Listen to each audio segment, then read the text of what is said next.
le Canva Pro mandan an sei do na ma sa in Play Store tin Canva hi kan download ang kha chu kan thwek turang ai tai la chuan email login anga tura hian ka email in kan login a chuan a pro da ka kan sei do khani ta hei paid version paid in te ho hi watermark omatin a high resolution ang khanin a export thei lo ta ni heng hi nan login te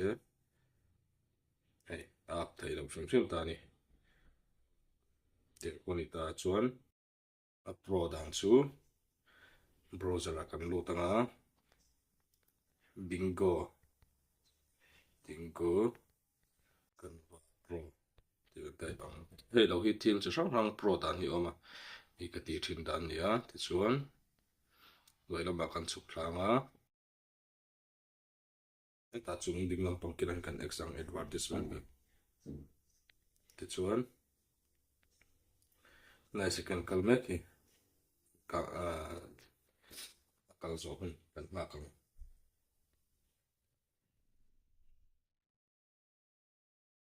kana kal zo ta download te hian kan metanga hetia aum khuanin ala dik lawa back kan metang chuan ti hian lawm ta get here te hian kan metanga Canva direct hal tu ne la direct lo chun kan back leang get here kan met lenga Canva kana lut lawa kan back leang get here kan met lenga kan back lenga ti khan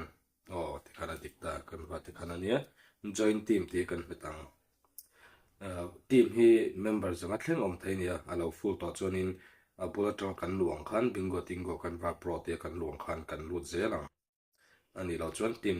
a full to kha chuanin team thar hi an siam vele vathina chu Canva join vele don chuanin kan try kha ai alo full man chuan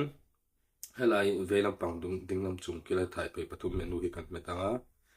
tuna kan team join kha kan select ang helai chukla ero chukla hin kan metanga chuan hei kan team join kha ten kan va select anga kan a pro to ta ti na ni paid version te po kha kan bang vek thei to kan khoi vek thei to watermark on lo khan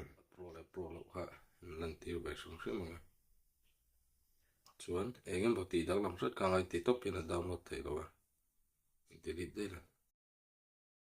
download to nga png a chun jpeg a hin te kan te nga hei a pro version a chun te kan da full thei to download ani to mai ni ti chuanin ei team hian in limit chin alo nei ve ta enge thlakhat ve te thlakhat ling lo hek te kha anung ve ni team kha chuan hemi team huia kan thil edit ka team thar kan lo join ta aluya mi kha kan la khoi du chuanin hemi ti hian kan lut ta dot on pay pathum kan metanga copy to another team amo copy link hi kan click anga chuan copy link kan click hian and I only can access the here anyone with the link I kan tanga chuan copy link kan tenga WhatsApp kan danga kha team thar helai kan tinan kan lo join le to ta team dang kan lo join to ta ni tu na tinan la hian team dang khalam ta se chumi chu kan met kan click anga ten kan click anga team dang khan chuan tu na link kan copy WhatsApp kan da kha kan va click anga team thar atang khan kan edit chun jom le thei don ani kha kalpung tlang pui chu ni